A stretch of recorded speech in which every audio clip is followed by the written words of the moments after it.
This is my current billiard room. It needs a lot of work, and this is the space that we're working with. So we'll start by boxing in that pipe and adding a bulkhead. Next, we'll paint the walls a deep navy. After that, we'll add trim detailing along the long wall and decorate above with things like a dartboard and some pieces of artwork. On the end, we'll add our cue holder, and, as a surprise, you'll see how we decorate this wall at the end of the video. Next, we'll add a bistro-style table in the back corner, and then of course our pool table, preferably finished, and to tie it all together, we'll add a light above. With that being said, let's get into the build.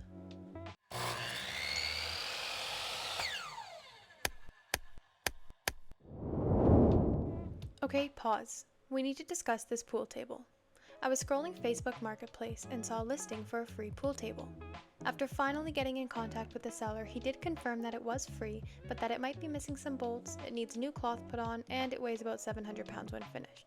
It apparently hasn't been used for 17 years, which means there might also be other pieces missing. However, the important part, if I wanted it, it was mine. On the day of the pickup, he even sent us a message wishing us good luck. Now that we've got that sorted, let's continue. Just as a heads up, we're not professional pool table builders, and this is not a tutorial. This is just what we did. Do your own research or hire a professional. We started by building the skeleton of the table.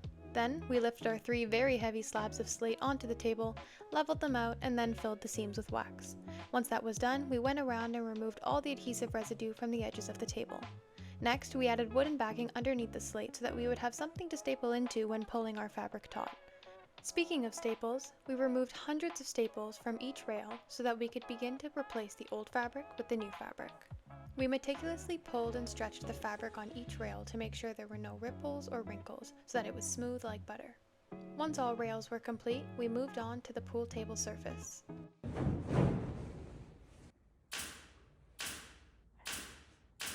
Once the table surface was complete, we attached our rails and our pockets, and ta-da, we have our finished pool table. Now, it's time to cover her up and continue with the build. So we've got this opening here between this post and between this wall, and we want to close this off with some drywall. So to get the drywall, we need a stud wall. So we're basically going to take our 1.17 meters across here, 2.30 meters to the ceiling, and we're going to use all those scrap wood that we have over there, and we're going to turn little sticks into longer sticks and build ourselves a stud wall. Because we're only using scrap wood to create this stud wall, we're going to have to join a couple of pieces together with blocking to give us our full height. So we'll take 2 full-length scrap pieces and then a third cut down to 65 centimeters to give us our sum of 222.5 centimeters.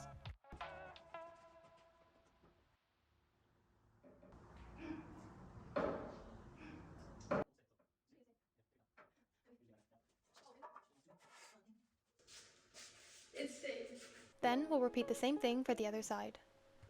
And that one's big. In this space, we actually can't screw into the concrete on either side of this new stud wall, so we're assembling it on the floor as its own self-standing structure. We'll be securing the wall in place with construction adhesive and silicone, and since the wall's only for decoration, stability really isn't a concern here.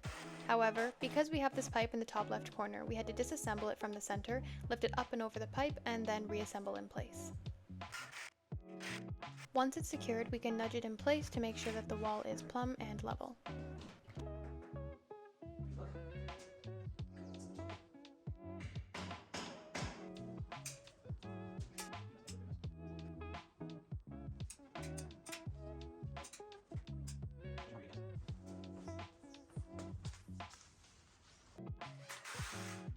Now that everything is silicone, we can go ahead and install our center stud.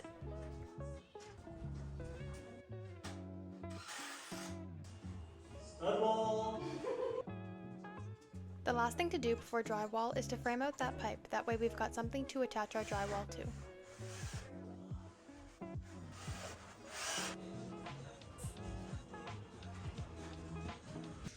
Hey, do you know what you need for the world's smallest drywall job? The world's smallest box of drywall screws. Great!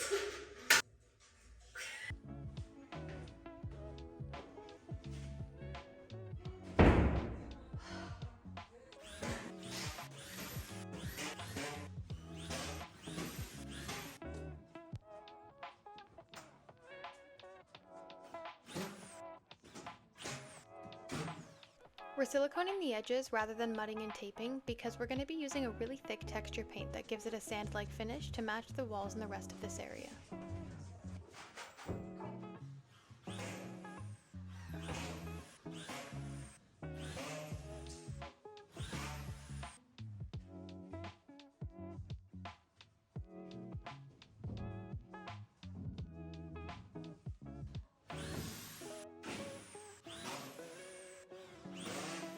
Before mudding and taping, we'll lay out some protective cardboard on the ground and then paint at the same time.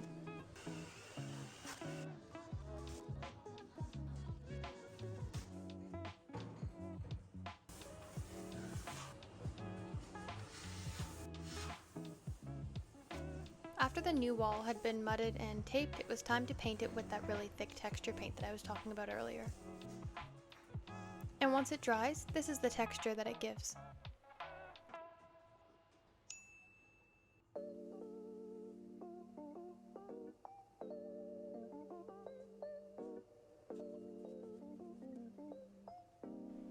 What I nicely forgot here was that I in fact did not need to cut in, because the whole wall will be navy. It's paint day. That's all I got to say.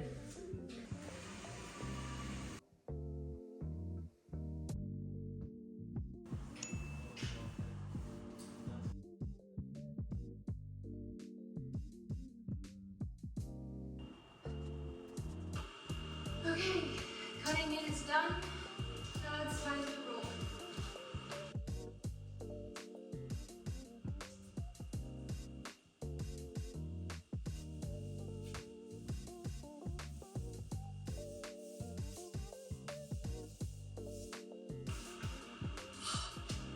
This is gonna take so long. Okay, let's just cut the window. First, Take two. first goes time. Take three. First goes time. Take four. First goes time. Take five. First coat's done. She can't speak. We've got a wiring pre-installation for some overhead lights. Okay, it's painting day 2.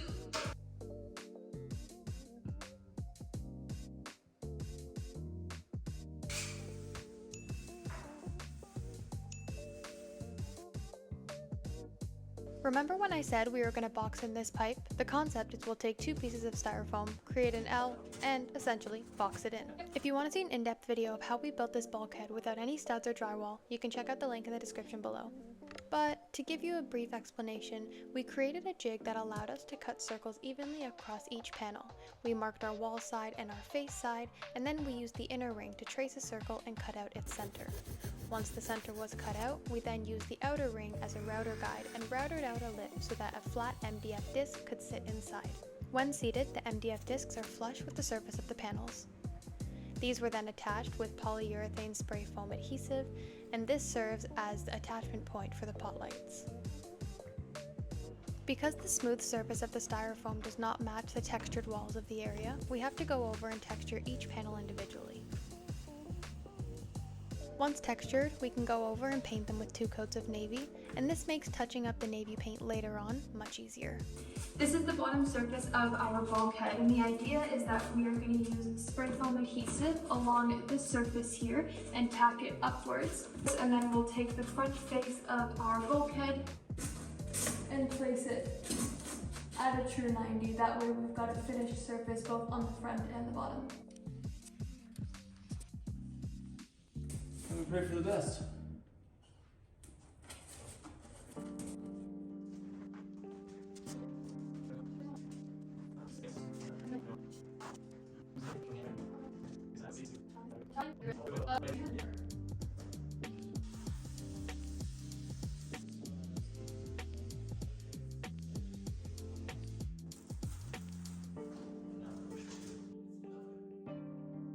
This third panel was a little bit tricky because we had to accommodate not only for the pillar but also that little outdent on the left there.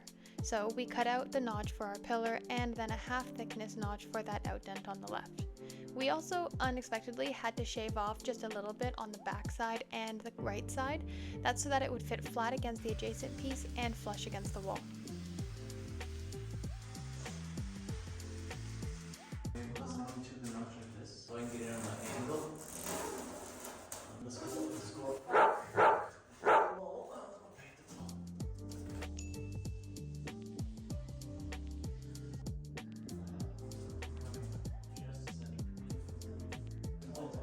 Oh, you catch. You can almost reach it. You can almost reach it.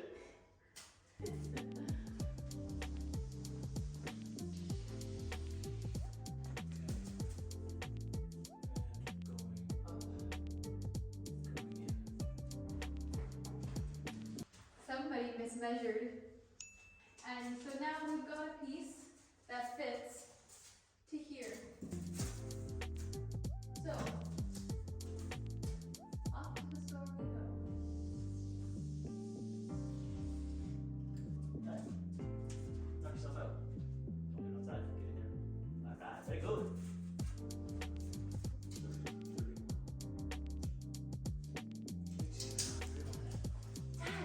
We don't need to go to the store. We can make both pieces in that one.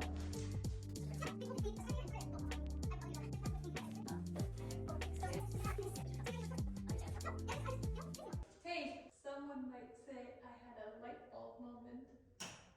In all that fantastic discussion, I forgot the numbers.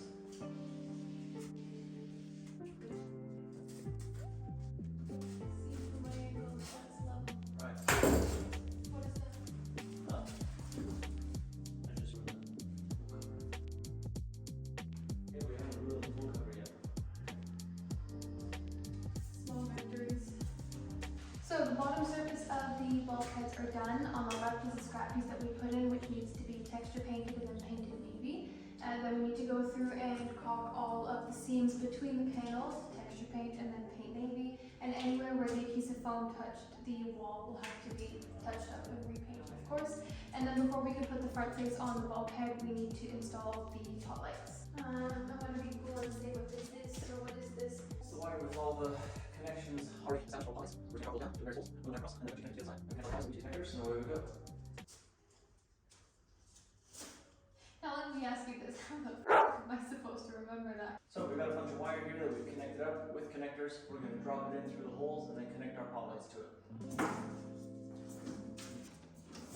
Let's go lots.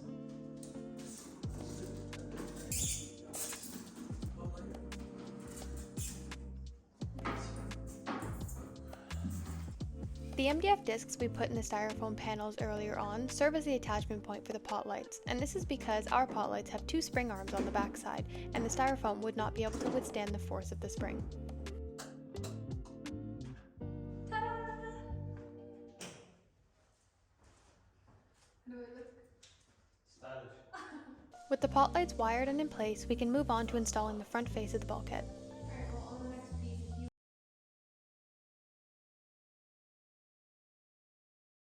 To attach these panels, we made sure there was spray foam adhesive on the front surface of the bottom panels, as well as the top surface of the front panels to touch the ceiling.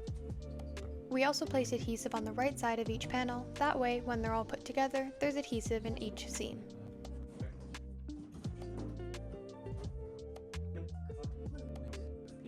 Next, we have to caulk all of the seams between each panel, as well as the panels on the front face, and once all of that is dry, we can go back through and paint.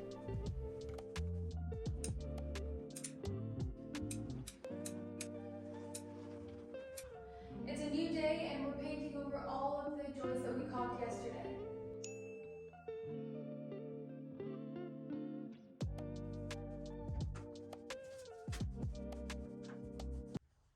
Oh, I need a wet rag.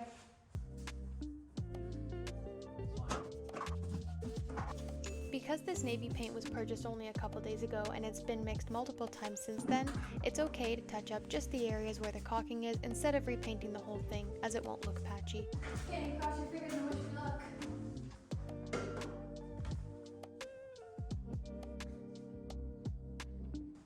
think it looks better higher. Okay, do that. Do it right.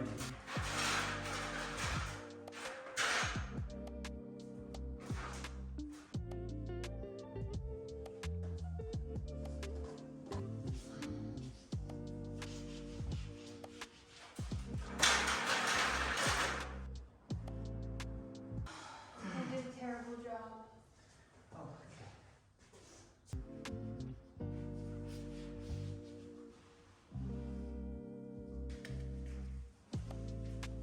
You see this patch of paint here?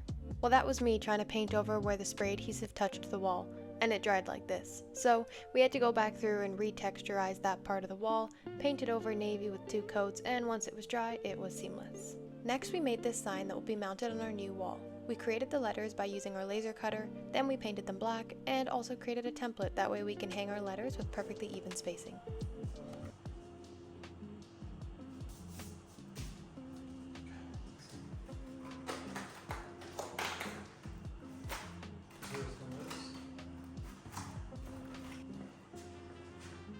Now it's time to attach the light switch plate, as well as the switch itself for the feature light that's above it.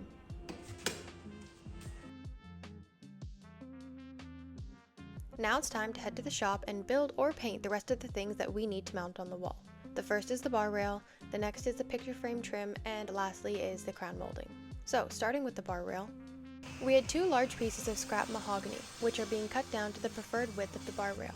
We'll also be making our bar rail supports out of this wood as well.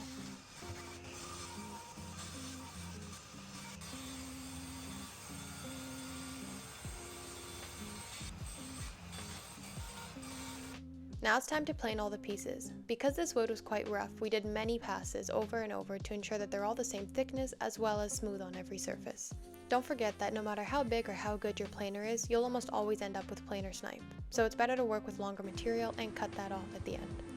Once the surfaces of the wood are planed and smooth, we can go over with a router and round off that front lip. We'll also be rounding over the corners at 30 degrees. Once that's done, we'll take a hand sander and knock off any high points that we see that's left from the router. Once finished sanded, we can apply our lacquer and let that dry.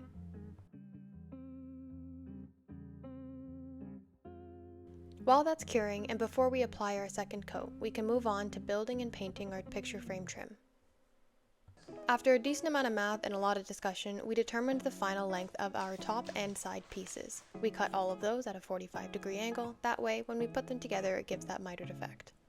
Since there will be 6 rectangles, we need to glue together 12 corners first, so we took one of our side pieces and one of our top pieces and used superglue to attach them. This trim is made out of a very dense styrofoam, which is why superglue rather than nails works in this case. Once we had our 12 corners glued up, it was time to take 2 corners and attach them together to make a rectangle. We repeated this 6 times for our 6 frames.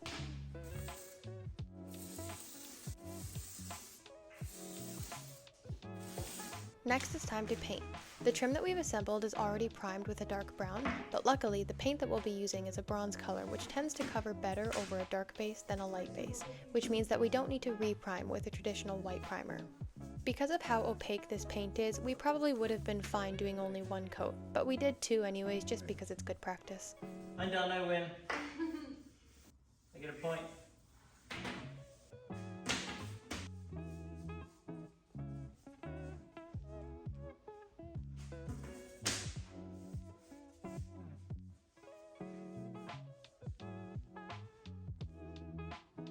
Now that the trim is done and drying, we can move on to the crown molding. The original length of the pieces wasn't quite long enough for what we needed, so we ended up gluing 2 smaller pieces to the longer pieces to make up our full length. Since we know that the bronze paint covers better over a darker base, I went through and spray painted all of these black first, that way when we apply the bronze, we don't see any patchy brush strokes with the white showing through. Supported piece. Thanks. And just as we did with the picture frame trim, we went through and painted 2 coats of this bronze paint, letting it dry completely between coats. You started without me! Hell yeah, I'm gonna finish too. It has to be. And this. I'll just do all the hard work. Now that the bar rail and trim are done, we can head back to the billiard room and start installing it. Good morning. Today we are drilling holes and mounting things, so let's get started.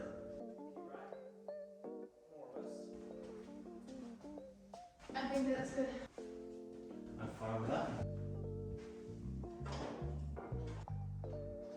Yeah. That's level. We like it.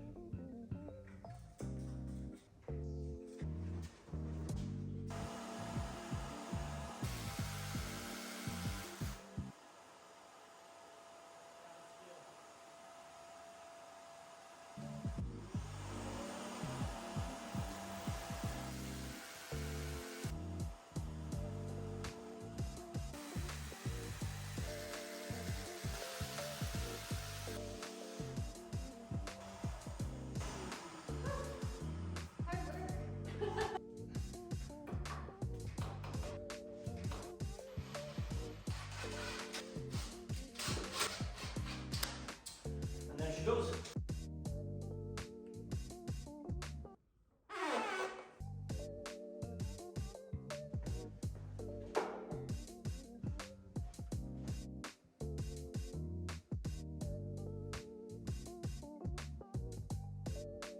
With the cue holder mounted, we can move on to installing the support piece for the bar rail. 105.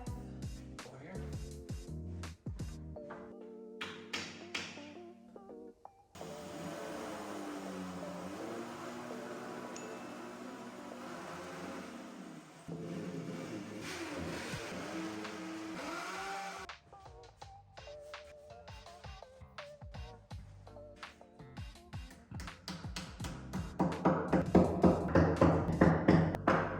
Now that we've got our concrete anchors in the wall, we'll use long screws to attach our support piece.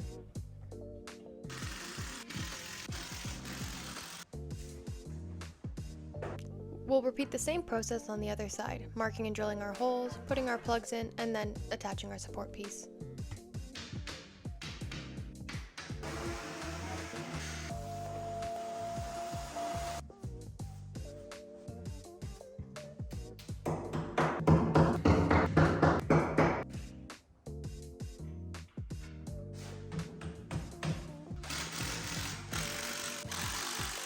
Before placing and then securing our bar rail, we've spread a layer of wood glue on the top surface of the support piece. Then once in place, we'll secure it with brad nails, making sure it's square to the wall.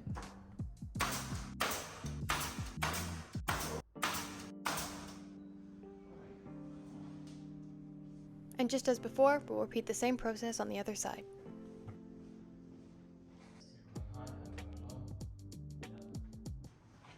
I'm not on. Can I dig it? Yep.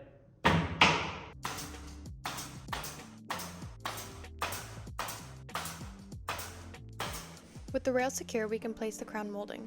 We really only have one shot at this, so hold your breath. Right. Slowly come up.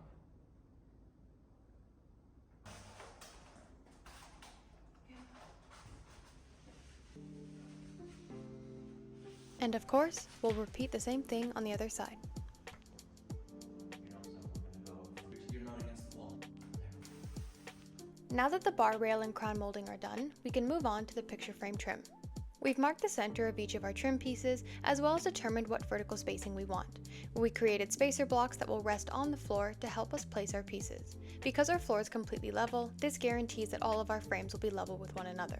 To sort out our horizontal spacing, we did some quick math to determine where the frames will sit. Now that we know those numbers, we can set our laser level up accordingly and line up the centers of the frames with the laser line.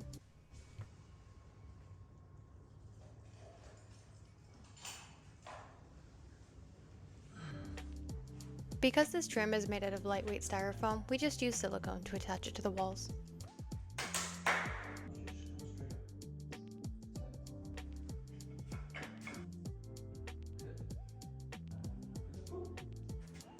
With the trim done, we can move on to installing the light above the pool table. We used a plumb line to mark the center of the table on the piece of ply that's resting on its surface. We then transferred this mark from the plywood to the ceiling. It's important to note that when we built this pool table, we ensured that the frame of it was completely and perfectly square to the adjacent wall. That way, when we were to measure from the wall to the center of the pool table on the ceiling, we knew that our measurements would be accurate. If you want to see an in-depth video on the actual build of the light fixture and not just the installation, you can check out the link in the description below. But to secure the internal box of the light fixture, we lined it up with the center mark of the pool table that was on the ceiling. This internal box has 3 pre-drilled holes, which is where the concrete anchors will go. We marked those holes, drilled the holes in the ceiling, and then placed the plugs. We put the screws back through the pre-drilled holes, that way it would make it easier to line up when placing on the ceiling. Once everything was lined up, it was time to screw it into place.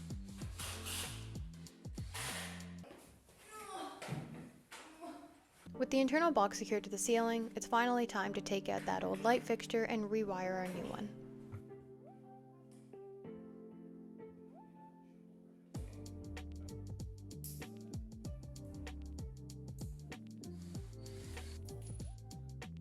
With the new light wired, it's time to lift it up and secure the outer box to the inner box.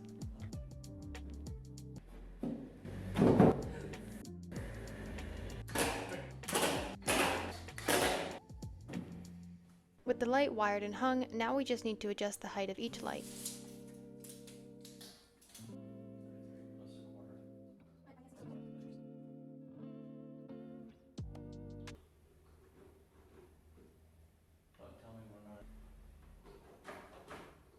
That's the end. Because one light was randomly 1 inch shorter than the rest of them, we just matched the other 2 lights with the shortest one. And to clean up the look on the ceiling, we added a piece of conduit to cover those wires. Just try not to leave a piece of visible paper. I left a piece of this whole thing. It's so far away. And we patched the holes that were left underneath the original light fixture. We put silicone to cover the entry of the wire into the ceiling, and everything will be painted anyways. There's only 2 more things left to do and this billiard room is done. First, we have to put in our bistro table and chairs, and next, we have to decorate these bare walls. So let's take a look back at where we started with this space. And now, we have our completed billiard room.